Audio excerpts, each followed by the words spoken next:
ఇట్లా బోట్ షికార్కి వెళ్తున్నాం, స్టార్ట్ అయ్యాం ఇప్పుడు.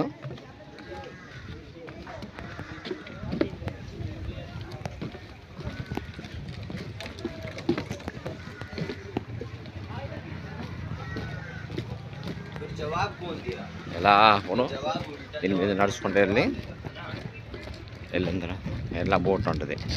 ఈ బోట్ మీద వెళ్తే 9 కిలోమీటర్లు వెళ్ళాలి. 9 కిలోమీటర్లు షికారు చేసి తీసుకొస్తాడు. దానికి ఓన్లీ 900 పే చేశారు ఈచ్ పర్సన్. ఇలా తీసుకెళ్ళి మీకు చూపిస్తాను ఈరోజు ఇప్పుడు.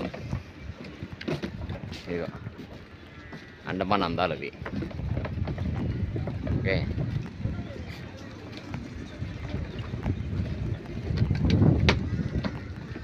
ఇట్లా ఓన్లీ బోట్ షికారు కోసం 9 కిలోమీటర్లు వెళ్తాం ఇలా.